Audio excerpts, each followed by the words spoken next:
আমি কি পালোঁ যোৱা 5 বছৰ আৰু কি হেৰুৱালোঁ বস্তুৰ মূল্য এই চৰকাৰখন অহাৰ আগতে 1 কেজি নিমখৰ দাম আছিলে 3 টকা এতিয়া 10 টকাৰ পৰা 35 টকাৰ ভিতৰত এই চৰকাৰখন অহাৰ আগতে এটা মুৰ্গীৰ ডিমৰ দাম আছিলে 3 টকা এতিয়া 10ৰ পৰা 15 টকাৰ ভিতৰত আমি টুল গেট পালোঁ 27খন নদী বান্ধ পালোঁ আৰু ধাৰ পালোঁ কিমান তৰুণ গগৈ চৰকাৰৰ দিনলৈকে ধাৰ আছিলে 42,000 কোটি টকা এতিয়া যোৱা 31 মাৰ্চ 2025 তাৰিখলৈকে ধাৰ হ'লগে 1,77,983 কোটি 20 লাখ টকা 1,77,000 মানে 2 লাখ কোটি টকা এবাৰ 31 তাৰিখে যিটো হিচাপ আহিব সেই হিচাপটোত ওলাব যে অসমৰ ধাৰ আচলতে 2,30,000 কোটি টকা হৈ গ'ল 2,30,000 কোটি টকা হ'ল অসমত আমি আগতে জয় অসম কৰিছিলোঁ তাৰ বিপৰীতে আমি ভাৰত মাতা কি জয় পালোঁ ভূমি পূজন বুলি এটা নতুন বস্তু পালোঁ আগতে নাছিলে আৰু অসমৰ ৰাজনীতিত অকল এটা বস্তুৱে পালোঁ মিয়া স্মাৰ্ট মিটাৰ পালোঁ ফ্লাইঅভাৰ পালোঁ দেই কেইখনমান ভালেই পাইছোঁ সেইটো তাৰপিছত অৰুণোদয়ৰ নামত 1250 টকা পাইছোঁ মহিলা উদ্যমিতাৰ নামত 10,000 টকা পাইছোঁ কিন্তু 6 জনগোষ্ঠীৰ জনজাতিকৰণ নাপালোঁ কেঁচা চাহপাতৰ মূল্য কমি গ'ল কিন্তু সকলো বস্তুৰ দাম বাঢ়ি গ'ল বানমুক্ত গুৱাহাটী নাপালোঁ আৰু বানমুক্ত অসমো নাপালোঁ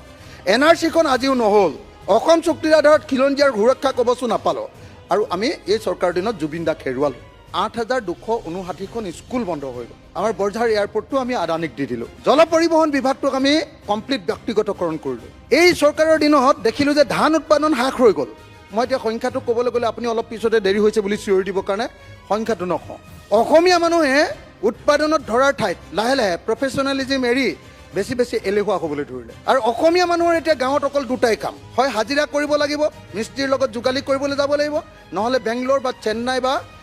আপোনাৰ কেৰালাত গৈ ছিকিউৰিটি গাৰ্ড কৰাৰ বাহিৰে এই চৰকাৰখনৰ দিনত গাঁৱৰ অৱস্থা একদম দেউলীয়া কৰি পেলালে যে এমাহত 50টাকে ল'ৰা মৰিছে আৰু 6 মাহত 162টা ল'ৰা মৰিছে অসমৰ মুখ্যমন্ত্ৰী হিচাপ আছে আজিও কৈছে তেওঁ গতিকে এইটোৰ পৰা প্ৰমাণিত হয় যে এই চৰকাৰখনে নিজৰ ৰাজ্যৰ ভিতৰত মানুহ এজনক ইনকাম দিবৰ কাৰণে কাম দিবৰ কাৰণে সমৰ্থ হোৱা নাই আৰু সেইকাৰণে অসমৰ ল'ৰা গৈ বেংগলোৰত গৈ মৰিবলগীয়া হৈছে একেলগতে 4জন মিচিং ল'ৰা মৰি আছিলে অসমৰ মাটি আদানী আম্বানী ৰামদেৱৰ হাতলৈ গ'ল তেখেতে জানে তেখেতে কৈ আছিল অলপ আগত আমাৰ অকল কাৰ্বি আংলঙৰ মাটি 1,20,000 বিঘা মাটি আম্বানী আদানীৰ হাতলৈ গৈ আছে এতিয়া বাংলাদেশৰ কাটাতাৰৰ বেৰটো সম্পূৰ্ণ নহ'ল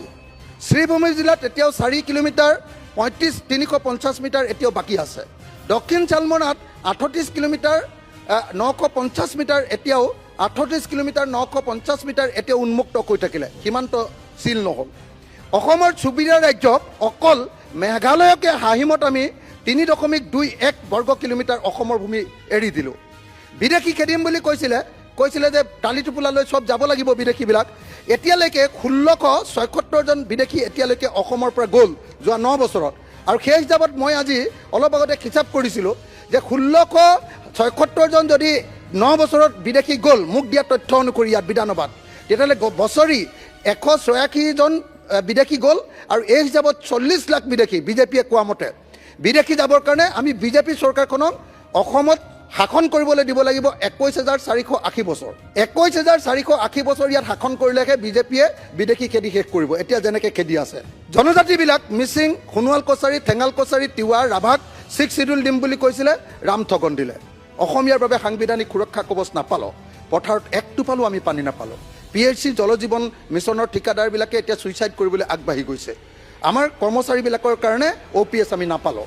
ভাল বিদ্যালয় নাপালোঁ শিক্ষক নাপালোঁ বেছিকৈ শিক্ষক নাপালোঁ যিমান উপযুক্ত শিক্ষক লাগে আশাকৰ্মীৰ দৰমহা 3,000 পৰা 4,000 হ'ল কিন্তু অতি কমেও আশাকৰ্মীৰ দৰমহা 10,000 কৰিব লাগে আশা ছুপাৰভাইজাৰৰ দৰমহা 10,500 টকা হ'ল এইটো অতি কমেও 20,000 কৰিব লাগে ৰান্ধনীৰ দৰমহা 2,000 হ'ল কিন্তু সেইটো অতি কমেও 5,000 কৰিব লাগে অংগনবাদী কৰ্মী সহায়িকাৰ দৰমহা 8,000 আৰু 4,000 হ'ল সেইটো অতি কমেও 20,000 আৰু 15,000 কৰিব লাগে জীৱিকা সখীৰ 9,000 সেইটোৰ দাম অতি কমেও 15,000 কৰিব লাগে তাৰপাছত মই দুটা শব্দ কম আৰু গাঁও প্ৰধানবিলাকৰ 14,000 দৰমহাটো 30,000 কৰিব লাগে VDP বিলাকে 25 জন মানুহে এবছৰত 25 টকা পায় এবছৰত 100 টকা পায় সেইটো বঢ়াব লাগে এমাহত 3,000 টকা পোৱাৰ ব্যৱস্থা কৰিব লাগে অৰুণোদয়ে অখিল ৩,০০০ টকাকে আপুনি সকলোকে লেখ দিম কৰি বুলি কৈছিলে, It will be সকলো considered- মহিলাকে দিম বুলি It will be কৈছিলে, given. নাই দিয়া। Please গতিকে conclude. সকলো মহিলাকে অৰুণোদয় দিয়াৰ ব্যৱস্থা কৰিব Please লাগে। conclude. মাইক্ৰ' ফাইনেন্সৰ ধাৰ মাৰি দিম বুলি কৈছিলে সকলো মহিলাকে, আপুনি লেখ কৰি দিয়ক। এতিয়ালৈকে মই লেখ কৰি দিছো, যদি নকৰে, এতিয়ালৈকে মানে মই ৰেকৰ্ডত ১২,৫০০ কোটি টকাৰ ভিতৰত আপুনি যদি অকল কথা নুশুনে, ২,৩০০ কোটি টকা মই ধাৰ আপোনাৰ মাৰিলে ৰেকৰ্ডত নাথাকিম। ৯,৭০০ কোটি টকা আপোনাক ধাৰ মাৰিবলৈ সুবিধা এটা বাকী দিছোঁ, থাকিব। লেখ কৰি দিলে আপুনি- বৃদ্ধ pension It will be ১২৫০ included in টকা, that ১২৫০ Nothing টকাৰ will go পৰা on ৩,০০০ record. টকা কৰিবলৈ মই দাবী Nothing will জনাইছো, go on record. এতিয়া ৪০০ টকা Honorable কৰিছে। Minister.